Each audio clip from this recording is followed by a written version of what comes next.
ایک عورت کہتی ہے کہ شادی کے 17 سال بعد میں اس نتیجے پر پہنچی کہ مرد خدا کی خوبصورت ترین مخلوق ہے۔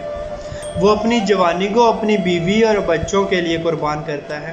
یہ وہ ہستی ہے جو پوری کوشش کرتا ہے کہ اس کے بچوں کا آئندہ مستقبل خوبصورت اور اچھا بنے، لیکن اس قربانی کے بدلے ہمیشہ اس کی سرزنش کی جاتی ہے۔ اگر کبھی ریفریشمنٹ کے لیے گھر سے باہر قدم رکھے تو بے پرواہ، اور اگر گھر میں رہے تو سست اور بیکار۔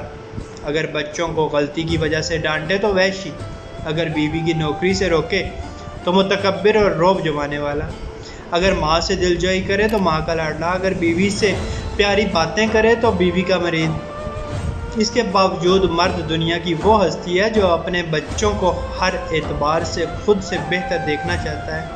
باپ وہ ہستی ہے جو اپنے بچوں سے نا امیدی کے باوجود عشق کرتا ہے اور ہمیشہ کی بہتری کے لیے دعا کرتا ہے۔ باپ وہ ہستی ہے جو اپنے بچوں کی اذیتوں کو برداشت کرتا ہے جب وہ اس کے قدموں پر قدم رکھ کر کھیلتے ہیں، اور جب بڑے ہو کر باپ کے دل پر قدم رکھتے ہیں۔ باپ وہ ہستی ہے جو اپنی بہترین ثروت، بلکہ جو کچھ اس کے پاس ہے، اپنی اولاد کو بخش دیتا ہے۔ اگر ماں اولاد کو 9 مہینے پیٹ میں اٹھاتی ہے تو باپ پوری زندگی اپنے فکر و دماغ میں لیے پھرتا ہے۔ دنیا اچھی اور خوبصورت ہے جب تک گھر کا سرپرست سالم ہے۔ اللہ سب کے والدین کو سلامت رکھے۔ اللہ پاک آسانیاں حاصل اور تقسیم کرنے کا شرف عطا فرمائے۔ آمین۔ جزاک اللہ۔